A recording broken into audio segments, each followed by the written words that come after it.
Move your career further, faster in just 2 days with a Harvard Professional and Executive Development Program. Advance your leadership skills, craft smarter business strategies, build your network, and transform how you work and think to keep your career moving forward. You'll earn a certificate and can add Harvard to your resume with Harvard Professional and Executive Development.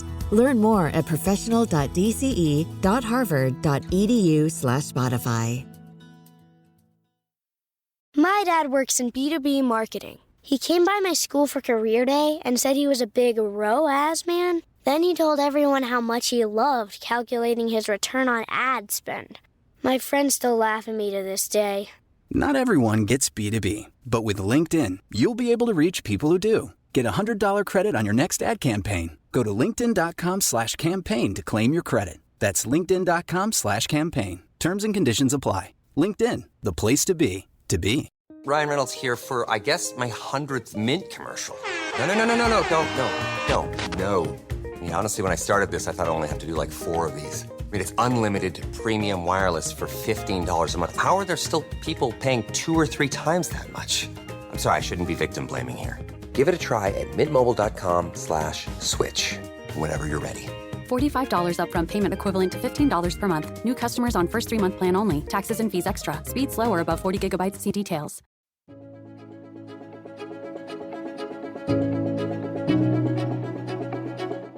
Welcome to Book Talk for Book Talk, a podcast where we deep dive into the writing of your favorite novels. This is Jack. And I'm Amy. In Season 2, we explored Sarah J. Maas's A Court of Mist and Fury. In our postseason content, we look forward to sharing listener feedback we received, as well as interviews with some exciting guests. You can also expect to hear some special listener-requested content. The views expressed by the hosts and guests are entirely their own and in no way represent the thoughts or intentions of the original author. This podcast is a discussion shared to spark thought and conversation on the characters and themes of this novel. Though the hosts speak mostly within the constraints of this book, series spoilers may be discussed with or without warning. Explicit language, as well as themes of sex, violence, abuse, self-harm, and depression will recur throughout the podcast. Listener discretion is advised. Shout out to our November Trophy Wives. This is a little late, but we still love you. Haley, Jessica, Colleen, Alexa, Sam, Rhiannon, and Allison. We love you, ladies. On this episode, we did an Ask Us Anything on our Instagram stories, and you provided us with questions for us to answer. You have asked us anything. Some of these are I was surprised on. I was too. But I'm here for them. To start off, Jack, how did you find the series A Court of Thorns and Roses? Ooh, that's a good question. And it's hard to remember because I started reading A Court of Thorns and Roses right after A Court of Thorns and Roses came out and right before Mist and Fury came out. I must have been in Barnes & Noble or something, just walking around. Honestly, it's a pretty cover. I was going to say, you probably liked the title and the cover. Yeah. Because that's what you do in Barnes & Noble. Oh, absolutely. And this was yeah, I don't imagine me looking online. I mean, I wasn't on TikTok. This is way before TikTok. Yeah, it was a while ago that I found it and I loved it. How did you find out about it, Amy? Well, my best friend... Who's that bitch? You. Got it. Yep. told me I would really enjoy this and lent me the book. And then it sat on my bookshelf for over a year. A long time. And then you were finally like, well, if you're not going to read it, you're going to listen to it on audiobook. And then I still waited. It took a whole ass pandemic for you to get on board. Yeah, it took me a while. It was one of those things where I'm like, it really was like a bullying thing. I'm like, look, it'll get better. Trust me. Just do it. Just read it. You'll enjoy it. And it has brought me joy. And look at us now. Look at us now. All right, ready, Amy? Yes. Who do you think the next ACOTAR book will be about? Should we just go ahead and say spoiler for SJM Universe on this? Sure. Okay. If we're talking strictly ACOTAR and not Crescent City, I think it's going to be about Elaine. Yeah. I don't see why you would skip the last Archeron sister and do someone else, right? Yeah. Of course, I hope Moore gets a book. I hope maybe even Tamlin gets a book. However, it's going to be Elaine first. 100%. I do agree Elaine will get her own book. I think somewhere in the ether, we believe SJM said something about each sister getting their own book. But it's going to be hard because the next Crescent City book is a crossover. Right. So what character development is going to happen there? Right. that by the time we get our own Elaine book, like what the hell has happened by then? Right. We don't know because Elaine does a lot of background development. Yeah. And I swear, if we get like, oh, here's a good question. Do you think the third Crescent City book will have any POVs from the Inner Circle? Oh, shit. I hope not. If we don't get any POVs from the Inner Circle, then I don't think we're going to get any romantic development. I don't think so either. But who knows? We're not SJM. That woman is going to mess with us. Yeah, she is. How many more ACOTAR series books do you think the author will release in the future? Okay, so I was thinking about this question, and I'm going to just tell you the plot lines that haven't been finished. Because I think SJM has them undeveloped and unfinished for the fact that she can go back to it. One, we already know, I'm not even going to count Elaine, Azriel, and Gwen. Like, that's an inevitable. I'm thinking Lucian and Vasa. What about Tamlin? Mm-hmm. What about Jorian? Mm-hmm. What about the queens? Mm-hmm. Eris? Mm-hmm. Yeah, there's a lot of other characters that aren't developed, and we don't. I mean, not developed. Like, there's or more. Sorry, I'm just Right, I'm right. listing more and more things where I'm just like, there's too many loose ends for Right. her to explore, and I think she purposely did that so that she can just keep going back to this world. Yeah, as long as she wants. Yeah. I was thinking about this too because she's only killed technically 2 queens. Yeah, there's so many more queens to kill. Right. And if she's only killing them off one at a time, I mean, I could see the twins getting killed off at the same time, but like that's at least 2 or 3 more books worth. So many more books. This was an interesting question. Symbolism of Rhys versus Lint, and how he always puts his hand in his pockets. So I always view Rhys's lint and him putting his hands in his pockets is a trope, and it's him being the trope for other people's benefit. Oh, like he knows he's being a trope. It's like a mask. It's his mask. The lint and the putting his hands in his pocket is very much a key part of his mask, of the cool, casual, collected High Lord. It makes me think of when Rhys goes to visit Tamlin. I think it's in Frost and Starlight. What does he do right before he goes into Tamlin's manor? He puts his hands in his pocket. Mm-hmm. And so for me, it's less about what does it symbolize and more about, it doesn't symbolize anything significant other than the fact that he's donned his mask. Yeah, I mean, like the idea with Lint, right? It shows that he feels like he is put together and there's like a little flick of lint that he needs to remove. Mm-hmm. And there's almost like the way that he does it, it's as if that person is the lint. Yep. And he's able to, it's such a demeaning thing Mm-hmm. by showing, I'm so unbothered by this conversation that I can flick this little bit of lint that doesn't even exist. AKA you. Yes, you pointed right at me. That was Aggressive. too much, Amy. Point at the wall. You. The stepladder. The stepladder. Yeah. And as for the hands of the pockets, I find that to be I'm sure he doesn't want anyone to see when he clenches his fists. Mm. You know what I mean? Like, I think hands and the way that we use our hands is a big tell that we don't always know that we are showing. Whether your hands are shaking, you're clenching a fist, something, it's a way you're hiding one more potential weakness. I think that's a great point. Thank you. I think you made a great point too. Thank you. We often get this next question on our lives, so we might as well put it out here as well. Do you guys know what series you're going to talk about next? Love the podcast. Thank you for loving the podcast. And Amy and I have ideas. And if you want to hear those ideas, come join us on the live because we don't want to commit to anything yet.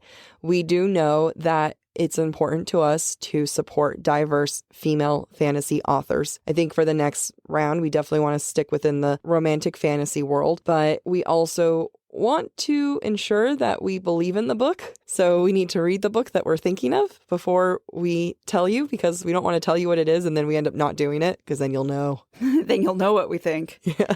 That being said, season 3 is still going to be A Court of Wings and Ruin.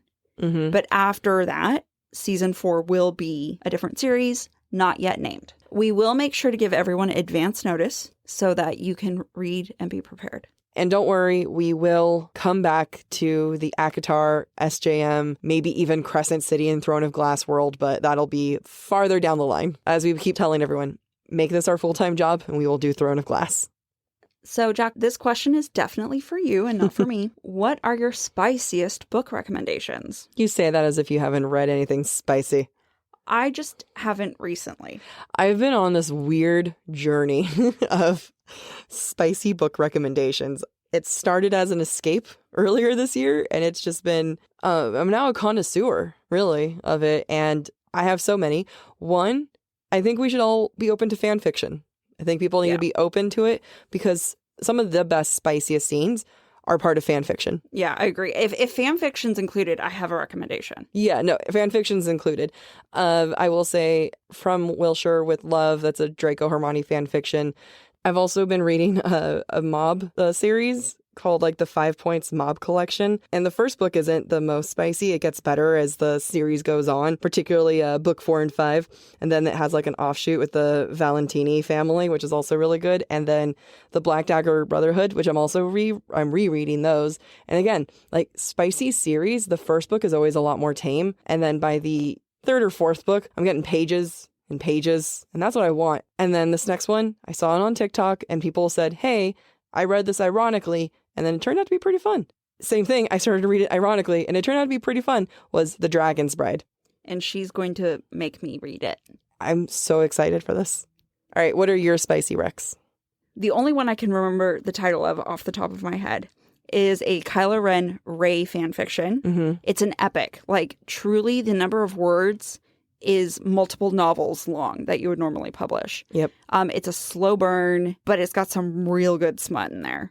It is Landscape with a Blur of Conquerors by Disasterisms on AO3. I started reading it, and it is quite good. She's just an excellent writer. Yeah.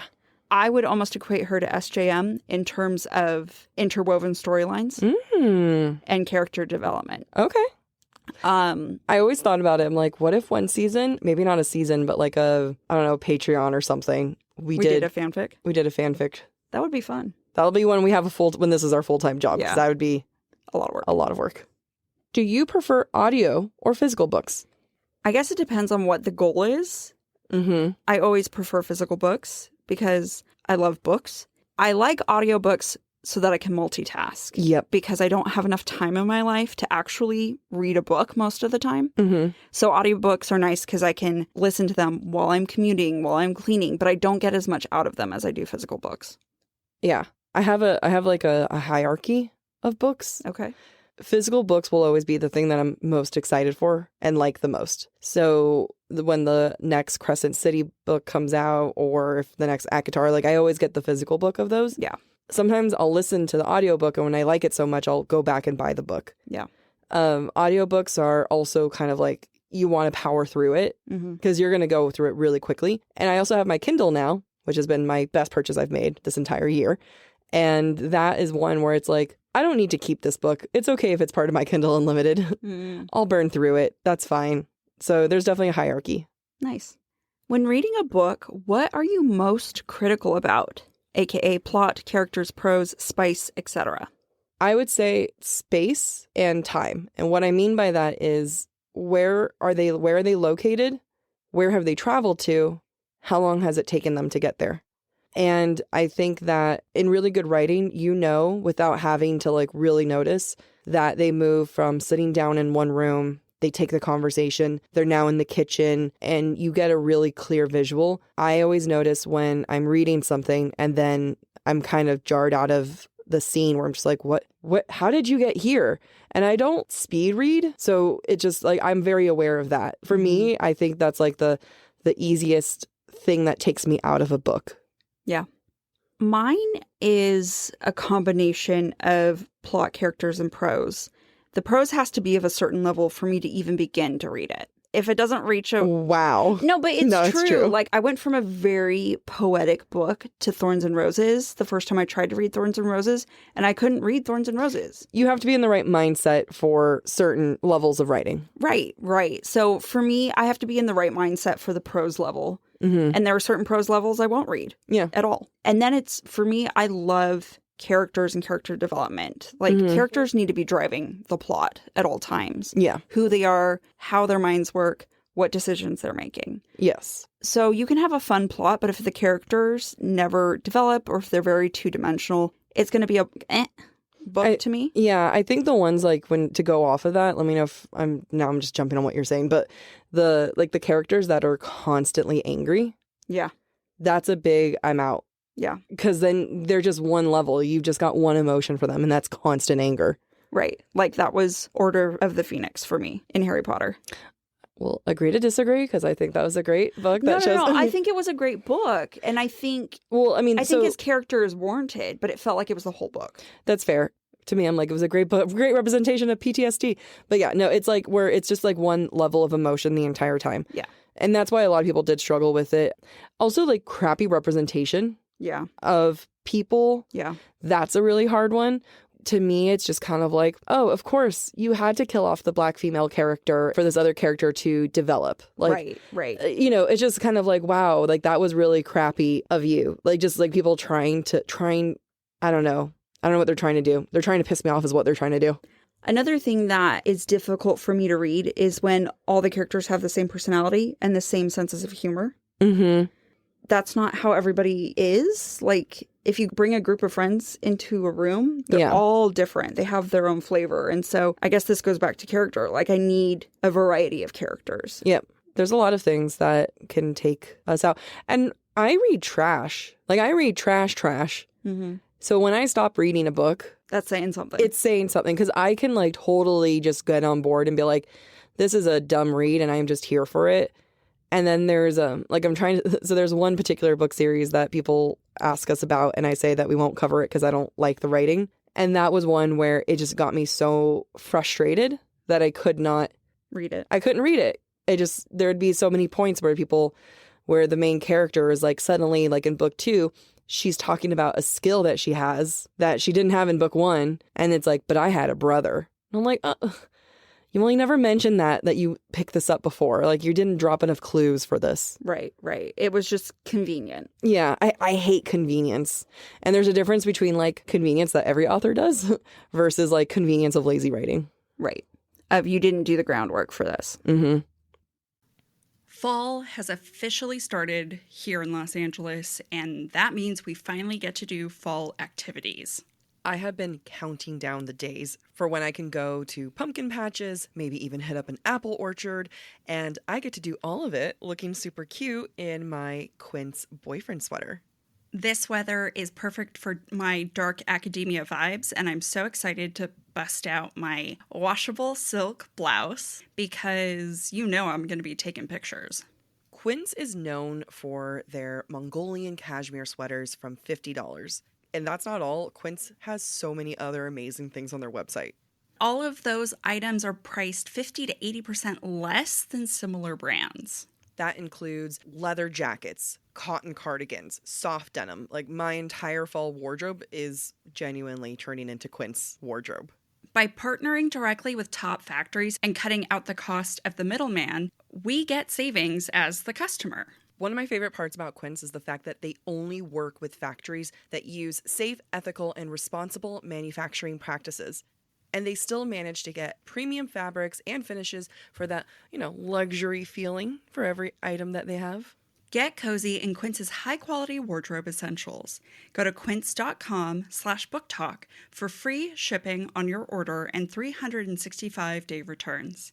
That's Quince, QUINCE.com/booktalk, BOOKTALK, to get free shipping and 365-day returns. That's quince.com/booktalk. Move your career further, faster in just 2 days with a Harvard Professional and Executive Development Program. Advance your leadership skills, craft smarter business strategies, build your network, and transform how you work and think to keep your career moving forward. You'll earn a certificate and can add Harvard to your resume with Harvard Professional and Executive Development. Learn more at professional.dce.harvard.edu/Spotify. Ryan Reynolds here for, I guess, my 100th Mint commercial. No, don't. I mean, honestly, when I started this, I thought I only have to do like 4 of these. I mean, it's unlimited premium wireless for $15 a month. How are there still people paying 2 or 3 times that much? I'm sorry, I shouldn't be victim blaming here. Give it a try at mintmobile.com/switch. Whenever you're ready. $45 upfront payment equivalent to $15 per month. New customers on first 3-month plan only. Taxes and fees extra. Speed slower above 40 gigabytes. See details. This next question hurts. How is writing going for each of your own personal projects? Well, when I think about all the time I spend on Book Talk for Book Talk. Don't you blame us. Don't you dare blame us. No, I know. Like, I've been working on my book for years, and I'm in the revision process, and I cannot tell you how painful the revision process is. It, excuse my language, fucking sucks. And so I would much rather do anything. So when you think of Book Talk for Book Talk, you think, this, please. Yes. Something fun and lovely to do.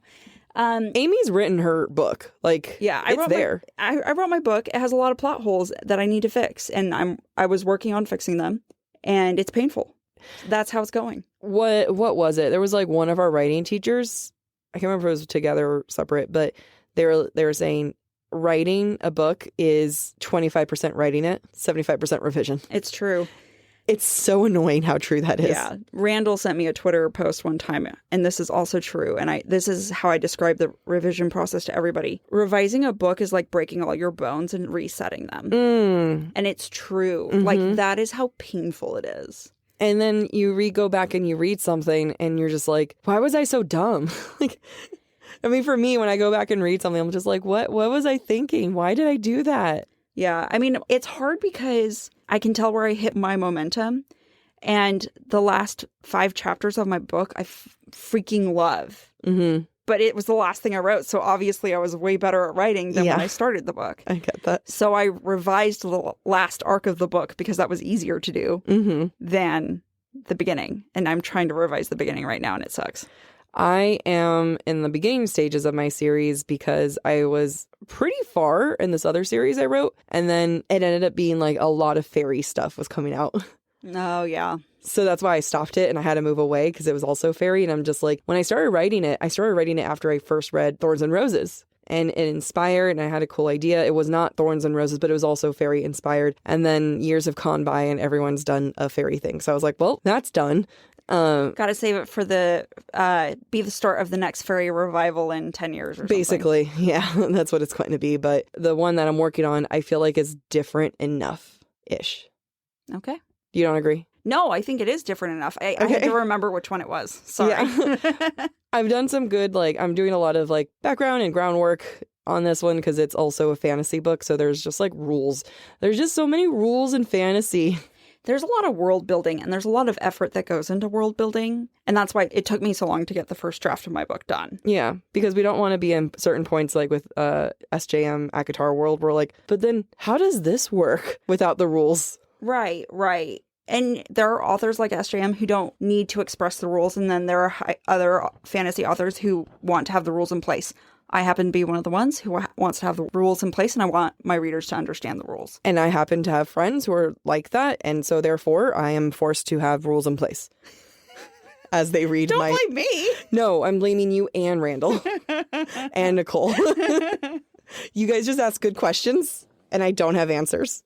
When do you estimate you're going to publish your book? I'm dying to read it. So let's be real. We have full-time jobs. Mm-hmm. And then we do this podcast, which is a part-time job. A full-time job that we try to shove into a part-time capacity. Right. That we don't get paid for. And I would love to be working on my book. I don't have the time. One day, I think we'll be in a fortunate position to have the time. I don't know. I'm going to keep putting the positive energy out there. Yeah, I would love to be in a position where we can do creative stuff full time. That's the goal. We're not there yet. Everyone, if you would read our work, tell us, please. Thank you. Ooh, this was a good one. Best writing advice you've ever received and or can give. And Amy, I'm also going to include worst advice. Because I think sometimes talking about the worst advice is sometimes the best advice I can give. Oh, interesting. Yeah. But I have good advice. But you first. I don't know that I have good advice, because if I had good advice, I would have a book. You do have a book. Yeah, that's true. We went to school for this. And that's why I struggled with writing for so many years. Look at that. You have advice now. My advice is, if you love writing, don't get an education in writing. And that's just my personal experience. My education destroyed my imagination, and it took me a very, very long time to get my imagination back. I think the best thing that anyone can do is the reason why we even started this podcast, Amy, was because we wanted to improve our writing. Read other writing. Right. Even if it has nothing to do with your genre, there are aspects that you can walk away with. Yeah, and I think it's more than just read, because I always roll my eyes at people when they're like, you need to be reading more. Like you just did with me? No, I'm kidding. I didn't roll my eyes No, at I you. know. It's reading critically. You Yes. have to read critically. I have the Star Wars The Last Jedi novel on my bookshelf, and I have pencil marks in there on every page about what I liked or did not like, about perspective Mm-hmm. and how things were achieved. So I can take something that's a novelization of a movie Mm-hmm. and still get something out of it when it comes to writing. And I think as long as you're reading with an eye towards how did the author achieve this, or Yeah. this is what I liked, how did they make it happen, then you are improving your writing in the process. Yeah, absolutely. I also would recommend doing the most general outline of your book. Yes. Like if you want to go into nitty gritty, you can even say like part 1, I want this to happen. Part 2, I want this. And then you break it up more. Like, okay, the first quarter of the book. And then eventually you go down to chapter 1, you write 2 sentences on it. Chapter 2, you write a couple more. Just do that and you can kind of keep the bigger picture involved. I'm going to tell you guys what the worst advice that we received. We received a lot of bad advice Oh, yeah. in our creative writing program. Oh, yeah.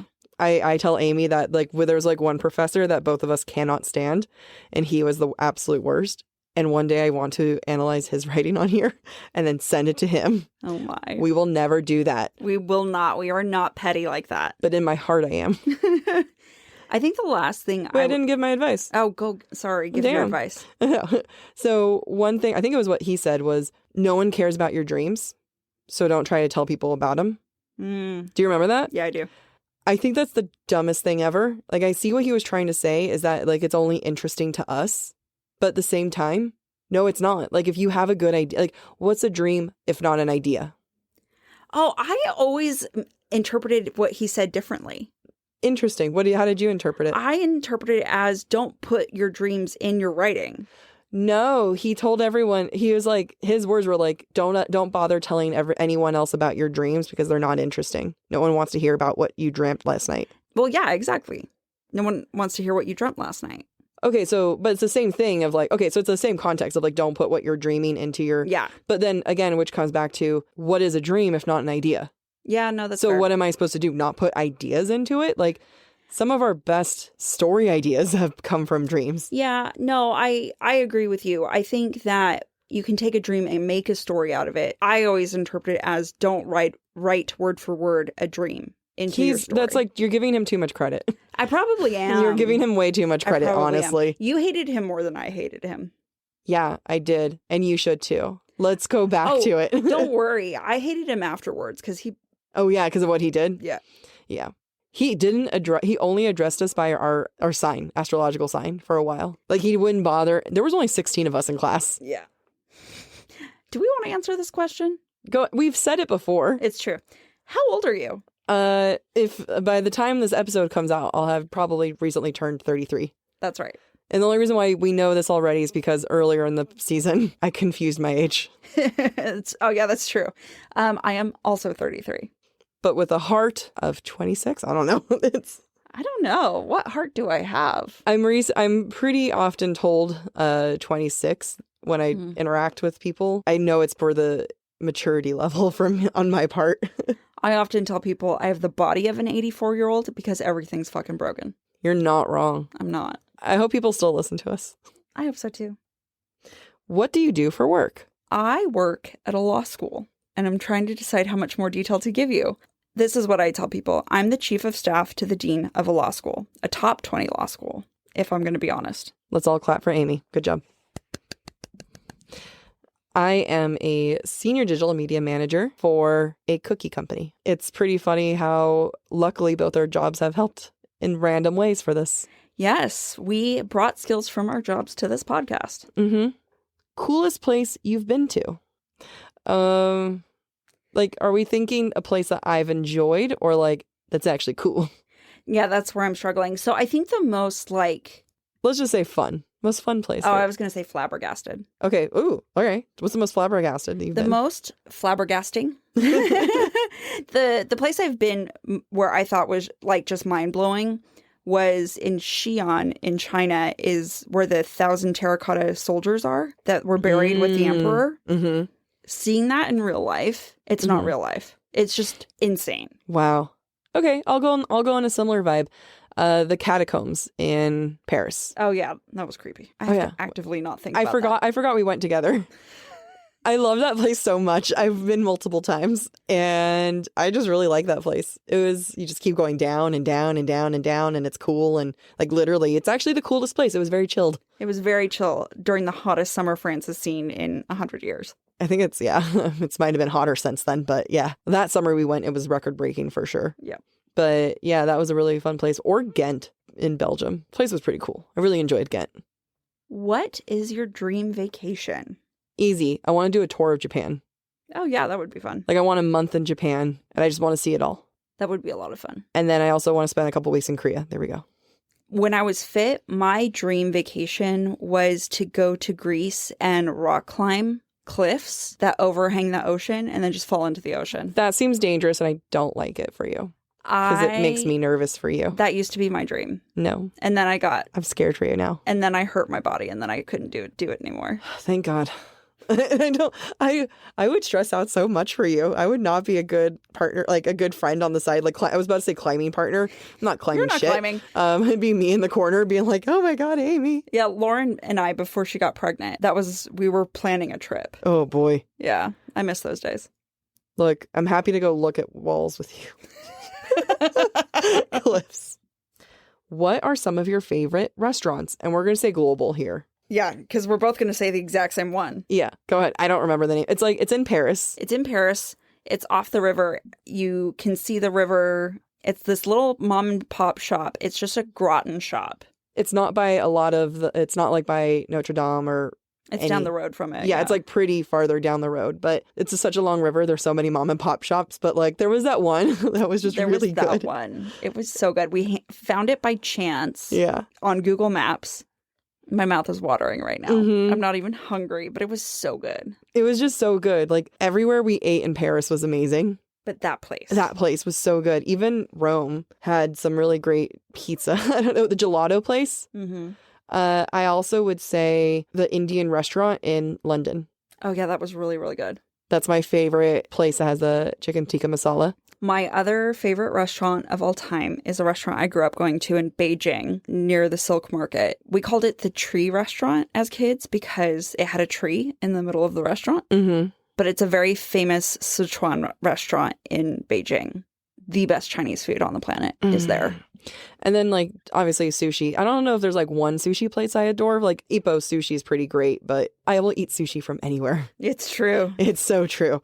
And then this isn't our favorite place in the whole wide world, but we go there and love it enough that let's give it a plug on the restaurant. If you're in LA, go to Otis Thai Kitchen Cafe.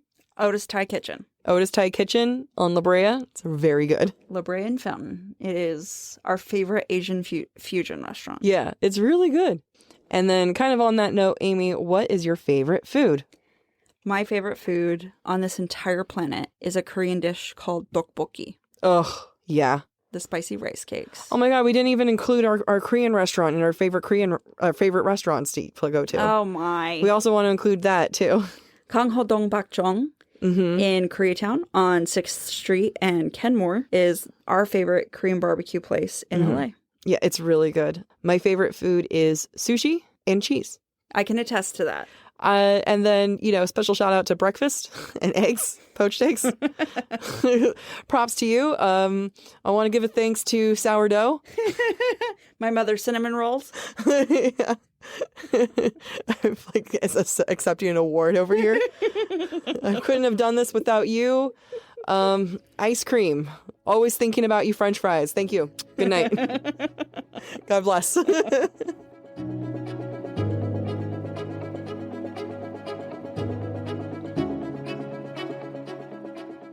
Thank you for listening to this special episode of Book Talk for Book Talk.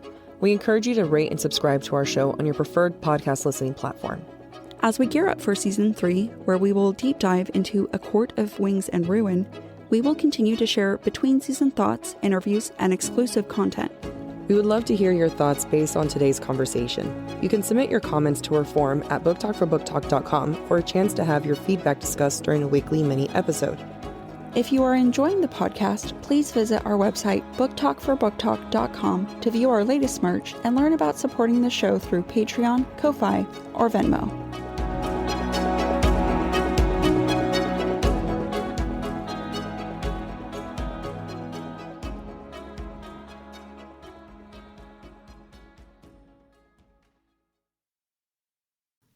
Fall has officially started here in Los Angeles, and that means we finally get to do fall activities. I have been counting down the days for when I can go to pumpkin patches, maybe even hit up an apple orchard, and I get to do all of it looking super cute in my Quince boyfriend sweater. This weather is perfect for my dark academia vibes, and I'm so excited to bust out my washable silk blouse because you know I'm going to be taking pictures. Quince is known for their Mongolian cashmere sweaters from $50. And that's not all. Quince has so many other amazing things on their website. All of those items are priced 50 to 80% less than similar brands. That includes leather jackets, cotton cardigans, soft denim. Like, my entire fall wardrobe is genuinely turning into Quince wardrobe. By partnering directly with top factories and cutting out the cost of the middleman, we get savings as the customer. One of my favorite parts about Quince is the fact that they only work with factories that use safe, ethical, and responsible manufacturing practices. And they still manage to get premium fabrics and finishes for that, luxury feeling for every item that they have. Get cozy in Quince's high-quality wardrobe essentials. Go to quince.com/booktalk for free shipping on your order and 365-day returns. That's Quince, QUINCE.com/booktalk, BOOKTALK, to get free shipping and 365-day returns. That's quince.com/booktalk. Hey, I'm Ryan Reynolds. At Mint Mobile, we like to do the opposite of what Big Wireless does. They charge you a lot, we charge you a little. So naturally, when they announced they'd be raising their prices due to inflation, we decided to deflate our prices due to not hating you. That's right. We're cutting the price of Mint Unlimited from $30 a month to just $15 a month. Give it a try at mintmobile.com/switch. $45 upfront payment equivalent to $15 per month. New customers on first 3-month plan only. Taxes and fees extra. Speed slower above 40 gigabytes. See details.